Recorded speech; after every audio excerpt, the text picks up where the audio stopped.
Hi everyone, स्वागत है आप सभी का टीचिंग गोल्स के इस लर्निंग प्लेटफॉर्म पर। आई होप आप सभी लोग अच्छे होंगे।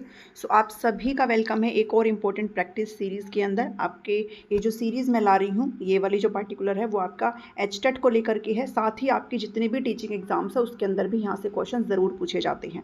ये आपका टॉपिक रहने वाला है हेरिडिटी एंड एनवायरनमेंट का इन्फ्लुएंस, यानी कि अनुवांशिकता और वातावरण का जो प्रभाव है आपका डेवलपमेंट पर, ग्रोथ पर, जो कि टॉपिक मैं आपका एचटेट में कवर भी कर चुकी हूँ। अब इसके कुछ क्वेश्चंस करेंगे एंड देन बाद में हम नेक्स्ट टॉपिक के ऊपर बढ़ जाएंगे। सो ऐसे में आपका जो है पूरा सीडीपी करवाने वाली हूँ कि आपके टॉपिक के साथ साथ आपको जो प्रैक्टिस क्वेश्चंस है वो आपको सेपरेट देखने को मिलेंगे। और ये जो पीडीएफ, ये जो आपका पर्टिकुलर वीडियोस है वो आपको एचटेट का जो प्लेलिस्ट है ना उसके अंदर ही मिल जाएंगे, ताकि आपको हर टॉपिक के बाद आपको ये ढूंढने की जरूरत ना पड़े इन क्वेश्चंस को। सो आपके लिए यहाँ पर ये सारी चीज़ें ऐड कर दी जाएगी और उस प्लेलिस्ट का लिंक आपको डिस्क्रिप्शन में मिल जाएगा। अगर कभी भी आप आते हैं इन वीडियोस पर तो आपको भटकना ना पड़े, इसलिए आपको प्लेलिस्ट का लिंक वीडियो के डिस्क्रिप्शन में मिल जाएगा।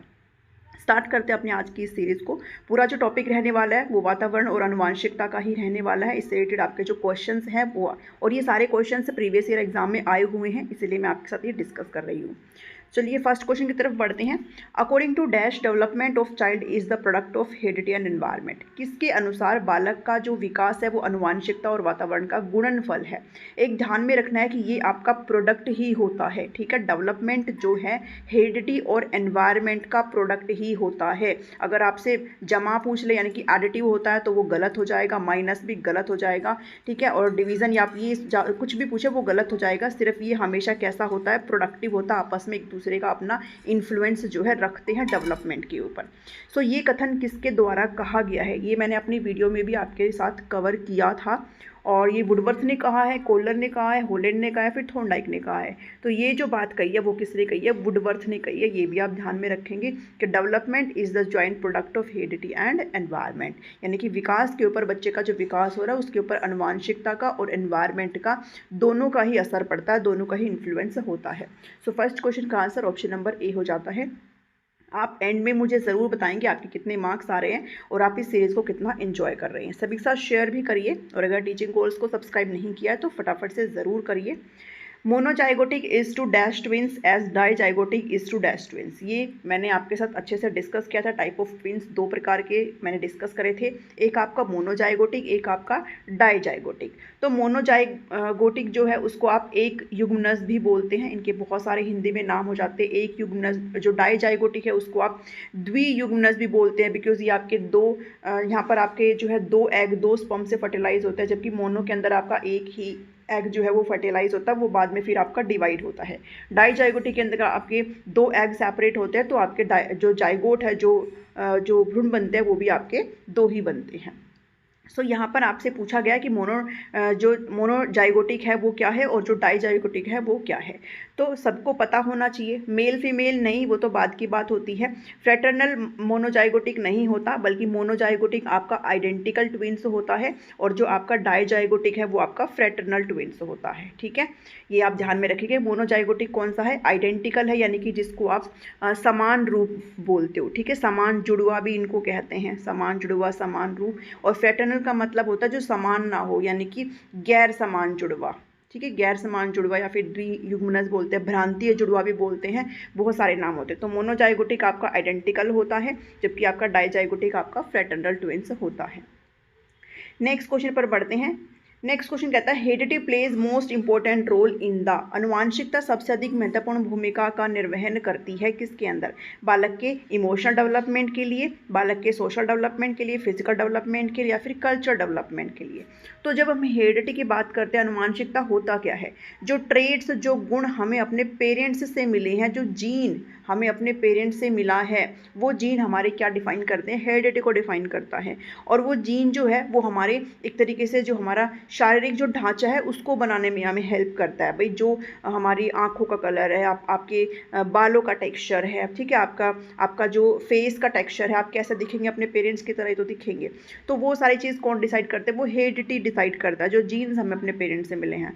तो बच्चे का इमोशनल डेवलपमेंट भी हेरिडिटी से रिलेट नहीं करता, सोशल डेवलपमेंट भी नहीं करता, कल्चर भी नहीं करता, बल्कि आपका कौन सा डेवलपमेंट यहाँ पर करता है, जो आपका फिजिकल डेवलपमेंट है। शारीरिक विकास जो है पूरी तरीके से किसके ऊपर डिपेंड करता है, जो फिजिकल डेवलपमेंट है वो आपका हेरिडिटी पर डिपेंड करता है। आपका जो लुक्स है वो आपके जस्ट आपके मदर फादर की तरह ही होगा, किसी और की तरह नहीं। सो इसलिए यहाँ पर आंसर आपका फिजिकल डेवलपमेंट आ जाएगा। नेक्स्ट क्वेश्चन की तरफ बढ़ते हैं। Question number 4, environmental factor that shape development include all of the following except. एक ऐसे जो वातावरण के कारक है, जो पर्यावरण कारक है, वो विकास को आकार देने वाले इनमें से जो है सभी है, किसी एक को छोड़कर, ठीक है, किसे छोड़कर सभी शामिल है। तो आपको बताना है इसका आंसर। तो एनवायरमेंटल फैक्टर, अब इसमें क्वालिटी ऑफ एजुकेशन है, फिजिक है, क्वालिटी ऑफ न्यूट्रिशन है, या फिर कल्चरल है। कौन से फैक्टर की बात करी जा रही है? एनवायरमेंटल फैक्टर की बात करी जा रही है। हेरिडिटी फैक्टर होता है और एक होता है एनवायरमेंटल फैक्टर। एनवायरमेंटल फैक्टर वो होता है जो हेरिडिटी को छोड़ करके कुछ भी जो चीज़ें आती है वो आपका एनवायरमेंट का हिस्सा हो जाता है। आपके आस पड़ोस, आपका स्कूल, आपकी फैमिली, ठीक है, आपका स्कूलिंग, सब कुछ, आपका कॉलेज वगैरह, ये सब कुछ आपका एनवायरमेंट का हिस्सा होती है। तो हेरिडिटी वो होता है जो ट्रेड्स आप जो है एक तरीके से इनहेरिट कर रहे हो अपने पेरेंट्स से। तो कौन सा फैक्टर है? सारे ही एनवायरनमेंट के। देखो, एजुकेशन आपको जो मिलती है वो आपका एक तरीके से एनवायरमेंटल फैक्टर है।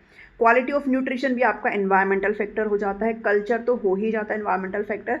जो आपका फिजिक है ये आपका हेरिडिटी फैक्टर होता है, ना कि आपका एनवायरमेंटल फैक्टर। बिकॉज फिजिक मतलब आपका शारीरिक गठन, और ये किस पर ही जाएगा? ये आपका हेरिडिटी, जो जीन्स आप अपने पेरेंट्स से ला रहे हैं वो यहाँ पर डिसाइड करती है आपका फिजिक यहाँ पर कैसा होने वाला है। तो इसलिए क्वेश्चन नंबर 4 का ऑप्शन नंबर बी करेक्ट हो जाएगा।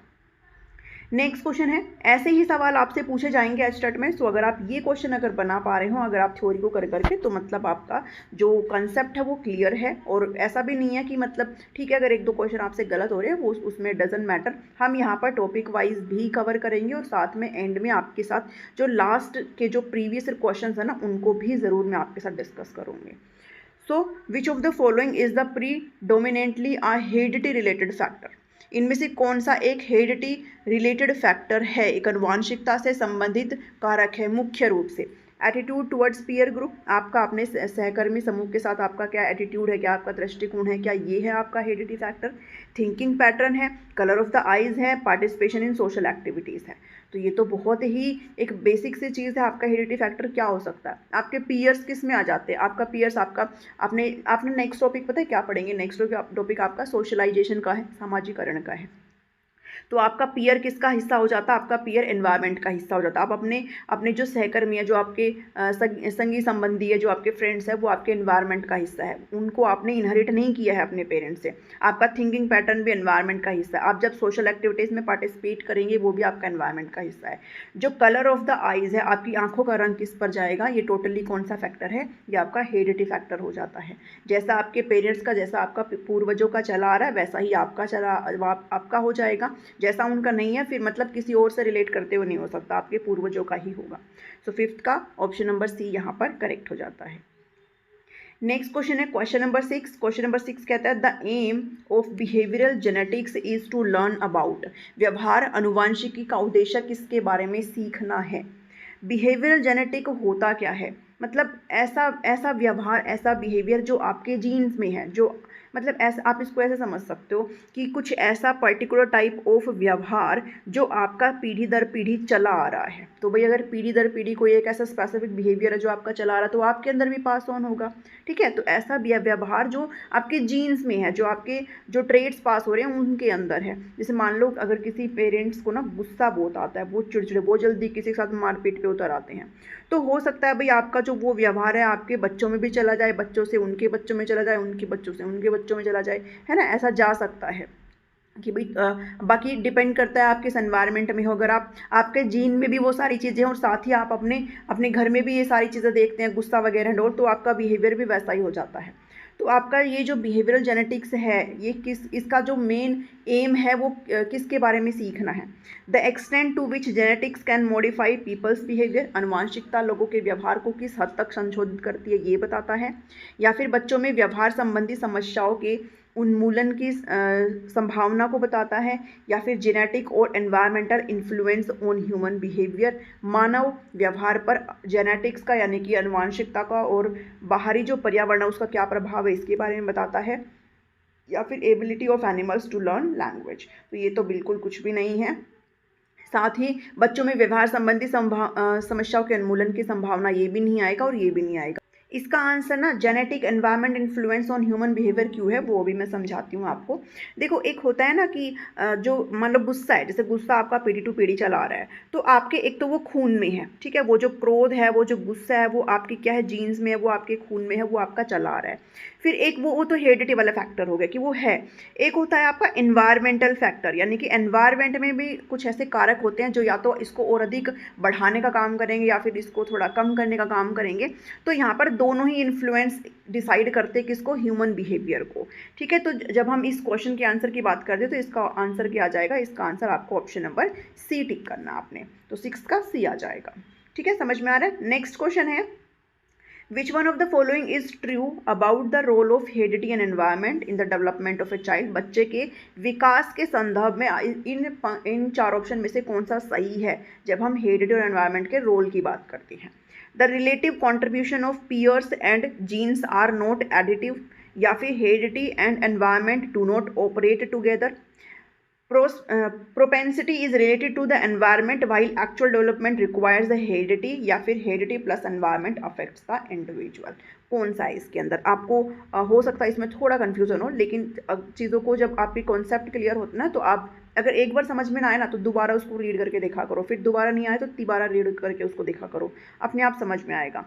ये कहना है कौन सा इसमें से ट्रू है, किसके संदर्भ में, हेरिडिटी और एनवायरनमेंट के संबंध में। आप सभी को पता है हेरिडिटी और एनवायरनमेंट क्या होता है। हेरिडिटी मतलब जो जीन्स आपके पास ऑन हो रहे हैं, और एनवायरनमेंट मतलब जो आपका सराउंडिंग है। ठीक है, total sum of your surrounding.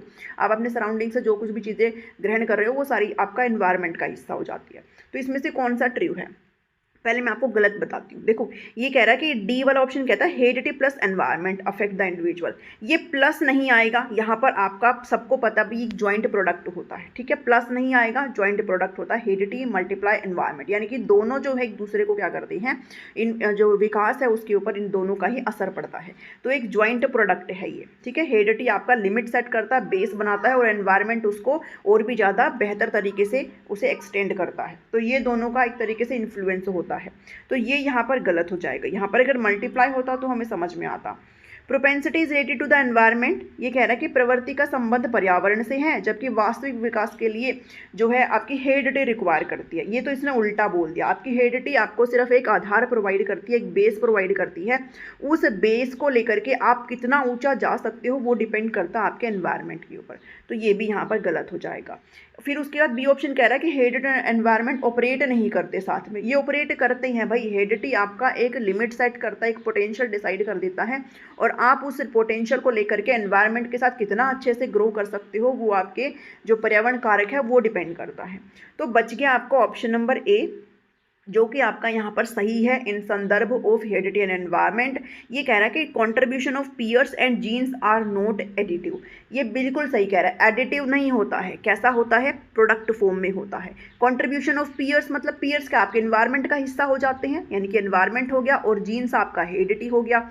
तो ये एडिटिव नहीं है, मतलब कि ये, एक सेकेंड मैं यहाँ पे आपको लिख के बताती हूँ। जीन आपके जो पीयर्स है वो किसका हिस्सा हो गया? एनवायरनमेंट का, और आपका जीन्स मतलब आपका हेरिडिटी हो गया। तो ये कह रहा है ये प्लस नहीं है, एडिटिव नहीं है। बिल्कुल सही बात है, ये प्लस नहीं है। ये किस में होता है? ये मल्टीप्लिकेशन में होता है, यानी कि ज्वाइंट प्रोडक्ट होता है दोनों का, तब जाकर के किसी बच्चे का क्या होता है?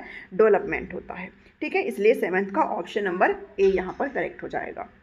नेक्स्ट क्वेश्चन की तरफ बढ़ते हैं। Which of the following statement support role of environment in the development of a child? इसमें से कौन सा कथन है जो सपोर्ट करता है रोल ऑफ एनवायरनमेंट को, जो प्रकृति नहीं, जो आपका पर्यावरण है उसके रोल को बच्चे के विकास के संदर्भ में कौन सा स्टेटमेंट जो सपोर्ट करता है? तो सपोर्ट वाला आपने बताना है। पहला ऑप्शन कहता है some students quickly process information, कुछ बच्चे बहुत जल्दी जानकारियाँ प्रोसेस कर पाते हैं, बल्कि जबकि जो अदर बच्चे हैं सेम क्लास है वो नहीं कर पाते। क्या ये है इसका, ये सपोर्ट करता है? या फिर दूसरा कह रहा है there has been a study increase in the students average performance on IQ, कुछ बच्चों का आईक्यू टेस्ट किया गया और उनका जो परफॉर्मेंस है वो थोड़ा इंक्रीज है, मतलब स्टडी एक लेवल में जो है उनका परफॉर्मेंस इंक्रीज होता जा रहा है, ये बात कर रहा है। तीसरा कहता है correlation between IQs of identical twins raised in different homes is as high, कि जो बच्चे विभिन्न घरों में, मतलब उनका जो भरण पोषण है वो अलग अलग घरों में हो रहा है, फिर भी उनका आईक्यू जो है इतना ही है, यानी कि जो 0.75 के रूप में अधिक ही है, इतना ही उनका आईक्यू है। या फिर फिजिकली फिट चिल्ड्रन है वो उनकी जो मोरालिटी है वो ज़्यादा अच्छी होती है। तो एक चीज़ ना यहाँ से समझो, यहाँ पर आपको ये शायद कन्फ्यूज़न लगे इस क्वेश्चन में, बट इस क्वेश्चन को हम समझने की कोशिश करेंगे। ये कह रहा है कि कौन सा स्टेटमेंट है जो सपोर्ट करता है रोल ऑफ एनवायरनमेंट को इन द डेवलपमेंट, बच्चे के विकास के अंदर जो पर्यावरण है उसका रोल है, यानी कि एनवायरनमेंट का रोल है बच्चे के विकास के अंदर। बच्चे का विकास कहीं ना कहीं हो रहा है, घटने की बात नहीं कर रहा, बच्चे का विकास कहीं ना कहीं हो रहा है, तो कौन सा स्टेटमेंट उसको सपोर्ट कर रहा है। तो डेवलपमेंट के अंदर आपका एक हेरिडिटी होता है, एक एनवायरनमेंट होता है। हेरिडिटी मतलब जो स्टेटिक होता है, जो स्थिर होता है, आप इसको बदल नहीं सकते। जो जीन्स आपको मिल गए, आप चेंज करके जीन्स किसी से खरीद नहीं सकते, परचेज नहीं कर सकते। जो आपको मिल गई जीन्स, आपको उन्हीं के साथ अपनी ज़िंदगी बितानी है। एनवायरनमेंट का मतलब होता है कि या तो बच्चे के अंदर डेवलपमेंट होगा, या तो पॉजिटिव एनवायरनमेंट होगा, कि या तो बच्चे के अंदर डेवलपमेंट होगा, या फिर उसको एनवायरनमेंट अच्छा नहीं मिलेगा और उसका डेवलपमेंट कहीं ना कहीं गिरेगा। ठीक है, दो ही चीज़ हो सकती है। अब ये कह रहा है कि हमें सपोर्ट वाली स्टेटमेंट बतानी है जो डेवलपमेंट को सपोर्ट करे, यानी कि बच्चे का विकास हो रहा है, तो इस चीज़ को तो इग्नोर कर दो, बच्चे का विकास तो नहीं हो रहा। ठीक है, इस चीज़ को इग्नोर करो कि बच्चे का जो विकास है वो नहीं हो रहा, सिर्फ बच्चे का विकास हो रहा है। ठीक है, तो हम इस चीज़ को जाएं। और बच्चे का विकास कब हो रहा है, जब कुछ ना कुछ उसको एक पॉजिटिव एनवायरनमेंट है वो मिल रहा है, यानी कि हमें इसमें कोई पॉजिटिव लाइन ढूंढनी है। अब जब हम ऑप्शन नंबर ए में जाते हैं, तो ऑप्शन नंबर ए कहता है कि कुछ स्टूडेंट क्विकली प्रोसेस कर पाते हैं और कुछ नहीं कर पाते। तो वो ठीक बात है, ये कि कर पाते हैं नहीं कर पाते, ज़रूरी नहीं है सबका सेम ही लेवल हो पढ़ने का, कुछ कर पाते कुछ नहीं कर पाते। बट यहाँ पर डेवलपमेंट नहीं हो रहा, जबकि ये पूछ रहा है कि डेवलपमेंट हो रहा है।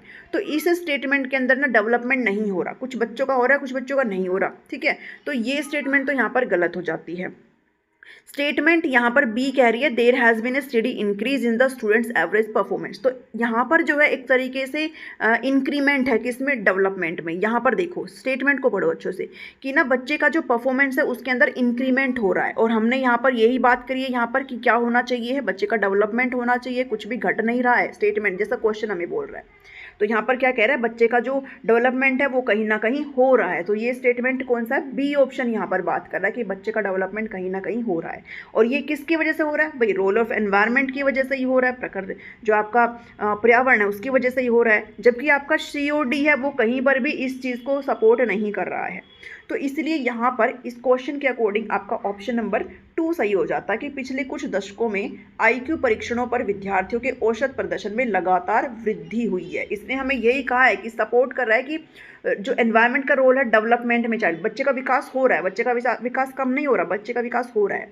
तो इसके अंदर विकास कहाँ पे हो रहा है, आपके ऑप्शन नंबर बी के अंदर आपको विकास शो हो रहा है। ठीक है, तो ऑप्शन नंबर बी यहाँ पर इसलिए इसका करेक्ट हो जाता है। नेक्स्ट है 9th question, which of the following statement is true, इसमें से कौन सा स्टेटमेंट सही है। Genetic makeup impact responsiveness of individual to qualities of environment. जो जेनेटिक मेकअप है, जो अनुवांशिक जो ट्रेड्स आपको मिल चुके हैं, वो एक तरीके से डिसाइड करते हैं कि आप कैसे रिस्पॉन्स करेंगे आपके एनवायरनमेंट के साथ। भाई आपका जो जीन्स आपको मिल चुके हैं, जैसा आपका पर्सनालिटी बन चुका है, जैसा आपका एक कैरेक्टर बन चुका है, वो यहाँ पर एक डिसाइड करता है कि आपको किस प्रकार की एनवायरनमेंट दी जा रही है, आप उसके प्रति कैसे बिहेव करेंगे, ये बात बोल रहा है ये। दूसरा कह रहा है कि adoptive children possessive same IQs as their adoptive siblings। वो चिल्ड्रन जो अडॉप्टिव है वो यहाँ पर सेम IQ शो करते हैं जैसे उनके जो सिबलिंग्स हैं उनके साथ, या फिर एक्सपीरियंस इन्फ्लुएंस नहीं करता ब्रेन डेवलपमेंट को। तो ये तो बहुत ही गलत बात है। अभी एक्सपीरियंस को तो आप नेगेटिव बोल ही नहीं सकते ना, एक्सपीरियंस के साथ तो आपका बिहेवियर चलता है, आप अपनी चीज़ों को सीखते हैं एक्सपीरियंस से। तो एक्सपीरियंस आपके ब्रेन डेवलपमेंट को इन्फ्लुएंस नहीं करता, ये तो गलत बात है, हमें तो सही छांटनी है। Intelligence remains unaffected by the schooling, ऐसा नहीं होता इंटेलिजेंस आपकी बिल्कुल ही अफेक्ट ना हो स्कूलिंग से, तो ये भी आपकी बिल्कुल गलत है। उसके बाद आपका ये स्टेटमेंट भी गलत है, जो ये स्टेटमेंट आपका वो बिल्कुल सही है। अब बात करेंगे कि क्यों ये सही है।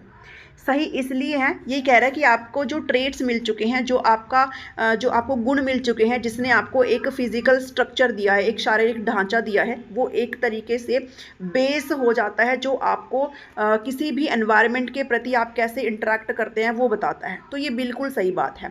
जैसे अगर मैं एग्जाम्पल के तौर पर लेकर के चलूँ तो आप सभी को पता है भाई, आपकी हेरिडिटी है जो है वो आपका एक बेस बना करके देती है, एक आधार आपका बना करके देती है। अगर ये बेस नहीं होगा तो आप एनवायरनमेंट के साथ कैसे ही सीखेंगे, अगर आपका ये आधार ही नहीं होगा तो आप आगे कैसे लर्निंग करेंगे। तो आपको हेरिडिटी एक पोटेंशियल डिसाइड करके देती है, एक लिमिट सेट कर देती है, और उसके बेस पर आप यहाँ पर अपने एनवायरनमेंट के साथ इंटरेक्ट करते हैं। ठीक है, फिर चाहे एनवायरनमेंट आपका सूटेबल हो या फिर नहीं हो, तो आपका जैसा बेस है, जैसा आपका स्ट्रक्चर है, उसके बेस पर आप क्या हो जाते हो, एक रिस्पॉन्सिवनेस आपके अंदर आ जाती है कि आप अपने एनवायरनमेंट के साथ कैसा क्वालिटी ऑफ एनवायरनमेंट आपको मिल रहा है उसके साथ आप इंटरेक्ट कर पाते हो। ठीक है, जैसे अगर एग्जाम्पल के तौर पे बात करूँ, मान लो किसी की जो पीढ़ी है उनके अंदर उनकी छोटी हाइट है। ठीक है, लेट से उनकी छोटी हाइट है, तो बच्चे के अंदर भी शॉर्ट हाइट ही तो जाएगी। बच्चे की हाइट कहाँ से बड़ी हो जाएगी, उसकी शॉर्ट हाइट ही जाएगी। अब इसी शॉर्ट हाइट के साथ वो अपने एनवायरनमेंट में क्या करेगा, लर्निंग करेगा, यानी कि उसको ये एक तरीके से एक ट्रेट मिल चुका है, ये एक उसका फिजिकल स्ट्रक्चर है जो उसका बेस है। अब वो चाहे कुछ भी कर ले, कितना कॉम्प्लेन पी ले, चाहे कुछ भी कर ले, वो बड़ा नहीं हो सकता, वो शॉर्ट हाइट का ही रहेगा। अब इसी हाइट के साथ वो अपने सभी एस्पेक्ट ऑफ डेवलपमेंट को लेकर के चलता है। तो ये आपका इसलिए ऑप्शन नंबर ए आ जाता है कि जो जेनेटिक आपको चीज़ें मिल चुकी हैं, जो जेनेटिक मेकअप आपका हो चुका है, वो आपको एक तरीके से कैसे आप एनवायरनमेंट के साथ इंटरेक्ट करेंगे, वो जवाबदेही आपका जेनेटिक मेकअप तय करता है। समझ में आया 9th क्वेश्चन। फिर 10th क्वेश्चन पर पढ़ते हैं। Which one of the following statement is a true regarding the role of heredity and environment. अब इसमें से कौन सा स्टेटमेंट आपका ट्रू है, आपके अनुवांशिकता और एनवायरनमेंट की बात करी जा रही है मानव विकास के अंदर, आपको ट्रू छाटना इसमें से। The role of environment is fixed where the impact of heredity can be altered. देखो कितनी अलग लाइन लिखी गई है, ये उल्टा होना चाहिए था। हेरिडिटी आपकी फिक्स होती है, एनवायरनमेंट कभी भी फिक्स नहीं होता। आपने पढ़ा था ना, जो हेरिडिटी है वो आपकी स्टेटिक होती है, स्थिर होती है, फिक्स्ड होती है, जबकि एनवायरनमेंट आपका कैसा होता है, एनवायरनमेंट आपका डायनामिक भी होता है, डायनामिक ही होता है, भी नहीं ही होता है। ये क्वेश्चन आया भी हुआ है कि हेरिडिटी कैसा होता है, हेरिडिटी आपका स्टैटिक होता है, स्थिर होता है, you can not change your heredity. But environment आपका डायनामिक होता है, गतिशील होता है। आप जिस भी पर्टिकुलर एनवायरनमेंट में जाएंगे आप उसके अकॉर्डिंगली ढल जाएंगे। तो ये तो आपका गलत हो गया।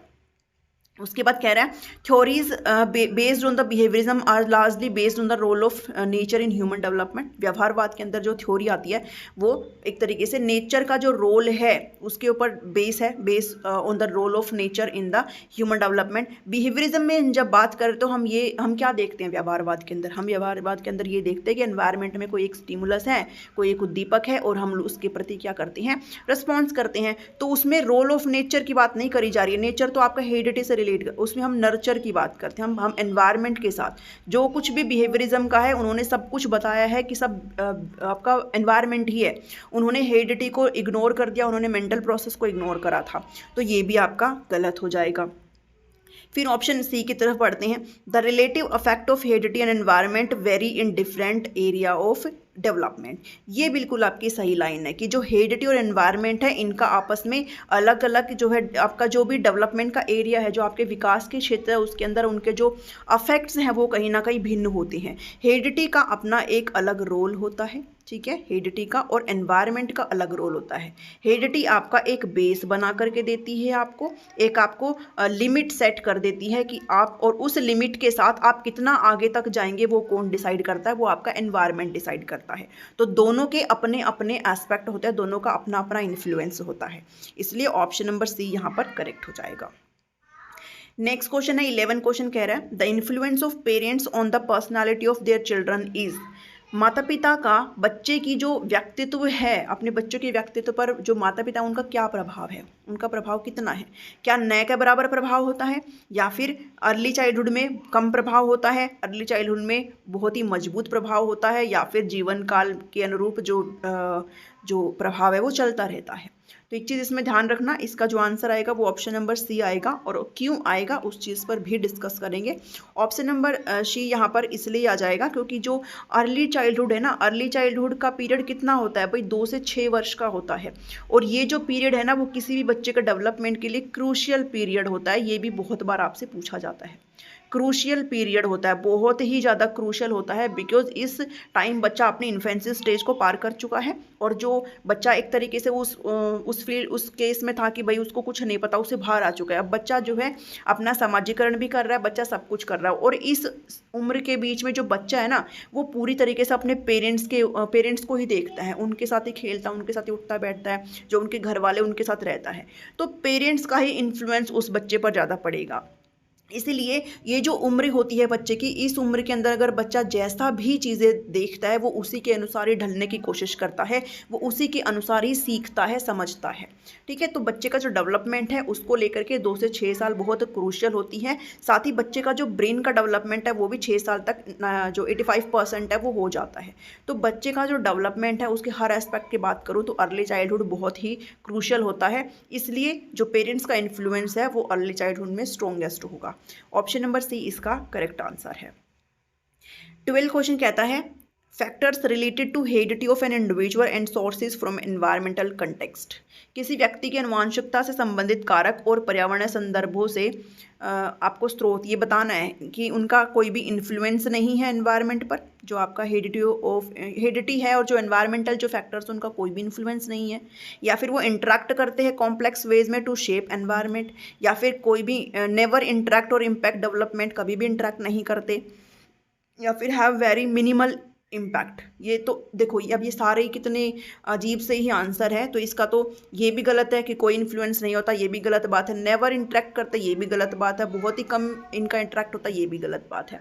जबकि ऑप्शन नंबर 2 कह रहा है कि जो ये आपस में हेरिडिटी और जो एनवायरनमेंट है वो आपस में इंटरेक्ट करते हैं टू शेप डेवलपमेंट, बिकॉज जो विकास है वो इन्हीं फैक्टर पर ही तो डिपेंड करता है। आपका हेरिडिटी और एनवायरनमेंट आपस में दोनों का ज्वाइंट प्रोडक्ट होता है, दोनों आपस में इंटरेक्ट करते हैं और दोनों ही अपना अपना इन्फ्लुएंस दिखाते हैं। तो यहाँ पर आपके जो विकास है उसको शेप करने में दोनों एक तरीके से कॉम्प्लेक्स वेज में एक तरीके से इंटरेक्ट करते हैं। तो ऑप्शन नंबर 2 यहाँ पर करेक्ट हो जाएगा।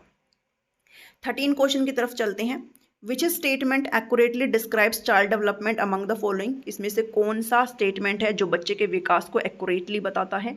डेवलपमेंट एक ऑर्गेनिक प्रोसेस है that सीजेज in an enabling environment. ये एक जैविक प्रक्रिया है जो अनुकूल वातावरण में समाप्त हो जाती है। ध्यान से पढ़ना, आपको खुद ही पता चल जाएगा। या फिर genetic play a significant role in development and can not be influenced. जो अनुवांशिकता है वो विकास में महत्वपूर्ण भूमिका निभाती है और इसे प्रभावित नहीं किया जा सकता, ये है। या फिर heredity contributes to development through various mechanism. या फिर development begins beyond the infancy stage, rules out various life stages. तो इस चीज़ को अच्छे से पढ़ो। देखो ऑप्शन नंबर 1 कहता है, जब क्वेश्चन नंबर 13 की बात करते हैं तो इसके अंदर देखो ऑप्शन नंबर 1 तो कहता है कि डेवलपमेंट ऑर्गेनिक है और ये आपका सीज हो जाता है, यानी कि एक तरीके से समाप्त हो जाता है। देखो विकास कभी भी समाप्त नहीं होता। विकास जो है वो आपका जब से एक बच्चे का नींव रखा गया है, जब से उस कंसेप्शन हुआ है माँ के गर्भ में उसका, तब से लेकर के उसके डेथ तक चलता रहता है।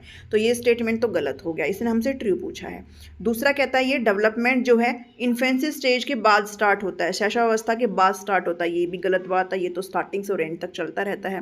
तीसरा कहता है कि genetic play a significant role in development can not be influenced, ये भी आपका यहाँ पर गलत है। ठीक है, जो थर्ड ऑप्शन है वो आपका यहाँ पर करेक्ट है कि हेरिडिटी आपका कंट्रीब्यूट करता है to development through various mechanism, यानी कि जो अनुवांशिकता है वो विभिन्न मैकेनिज्म्स के माध्यम पे विकास के अंदर जो है अपना एक योगदान करती है। क्यों करती है? बिकॉज सभी को पता है कि जो हेरिडिटी है वो आपका एक बेस सेट कर देता है, और जब तक ये बेस सेट नहीं होगा तब तक आपका आगे फर्दर डेवलपमेंट कैसा होगा।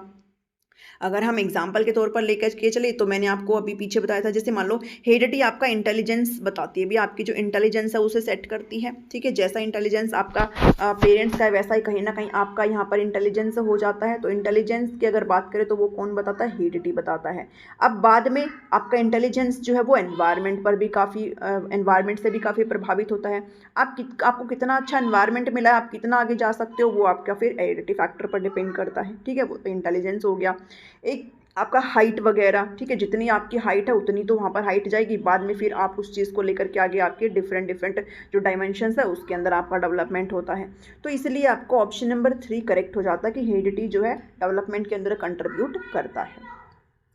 13th के बाद 14th पर बढ़ेंगे। The son of A doctor becomes an expert doctor, it is an example of. Doctor का बेटा विशेषज्ञ डॉक्टर बनता है, ये किसका उदाहरण है? बायोलॉजिकल हेरिडिटी का उदाहरण है, सोशल हेरिडिटी का है, ट्रांसफर ऑफ इंस्टिंक्ट का है, या फिर ऑल ऑफ द अबव है। अब जो आपका फेवरेट ऑप्शन है ऑल ऑफ द अबव, इसके साथ मत जाना इस क्वेश्चन के अंदर, बिकॉज इस क्वेश्चन का आंसर आ जाएगा सोशल हेरिडिटी। अब क्यों आएगा इसको भी समझेंगे इसके अंदर। देखो ये तो बिल्कुल भी कोई डाउट की बात नहीं है कि भाई हेरिडिटी का तो रोल है, बिकॉज मम्मी पापा जो है, जो फादर है पहले से ही एक तरीके से डॉक्टर है। ठीक है, भाई जो मान लो जी पापा डॉक्टर चाहे मदर डॉक्टर चाहे फिर दोनों डॉक्टर हो, तो फिर हेरिडिटी जो जीन्स है उनका ट्रांसफर तो हो ही रहा है बच्चे के अंदर, इंटेलिजेंस ले लो ठीक है, या फिर वो कुछ भी फैक्टर्स ले लो, तो वो तो ट्रांसफर हो ही रहा है, तो हेरिडिटी तो है यहाँ पर। लेकिन साथ साथ आपका यहाँ पर सोशल फैक्टर भी है। क्यों है सोशल फैक्टर? बिकॉज बच्चा जो है एक तरीके से जो रिसोर्सेज है यहाँ पर, सोशल रिसोर्सेज है, जैसे वो रिसोर्सेज जो बच्चा पहले से ही देखता आ रहा है, पहले से ही जब से उसने जन्म लिया तब से वो डॉक्टर के बारे में सुन रहा है, तब से वो डॉक्टर की किताबें देख रहा है, वो डॉक्टर्स के मुंह से डॉक्टरी वाली बातें सुन रहा है, तो वो सारी चीज़ें वो स्टार्टिंग से ही लेकर के चल रहा है। और जब ऐसा होता है ना तो उसके माइंड में भी कहीं ना कहीं होने लग जाता है कि मेरे को भी डॉक्टर बनना है। साथ ही उसके लिए एक मॉडल भी है घर में, भाई जो उसके पेरेंट्स है वो उसके लिए मॉडल का काम करते हैं कि डॉक्टर बनने के बाद तो एक इतने रिस्पेक्टफुल लाइफ होती है, ये होता है, वो भी उसके ऊपर असर डाल रहा है।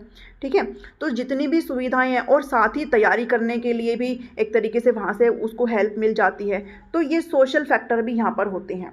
तो इसलिए इसका answer all of the above नहीं आएगा, इसका आंसर क्या जाएगा? ऑप्शन नंबर 2 सोशल हेरिडिटी इसका करेक्ट आंसर होगा। 14th का ऑप्शन नंबर 2 यहाँ पर करेक्ट होगा। 15th में चलते हैं। The father of genetics is, genetics के जनक कौन है? ग्रेगर मेंडल है, थॉमस हंट मॉर्गन है, जेम्स वॉटसन है, चार्ल्स डार्विन है। तो ये सभी बायोलॉजी के फील्ड से रिलेटेड है, लेकिन हमने बात करी थी कि फादर ऑफ जेनेटिक्स कह लो या फिर इनहेरिटेंस कह लो, तो कौन है फादर ऑफ इनहेरिटेंस कह लो कौन है? तो वो ग्रेगर मेंडल साहब हैं। इन्होंने कुछ इनहेरिटेंस के 3 लॉ भी दिए थे, हेरिडिटी के 3 लॉ दिए थे, लॉ ऑफ सेग्रीगेशन और डोमिनेंस, या तीसरा था लॉ ऑफ इंडिपेंडेंट असॉर्टमेंट, जो मैंने आपके साथ वीडियो में भी डिस्कस किया था। तो इसलिए इसका आंसर ऑप्शन नंबर ए आ जाएगा।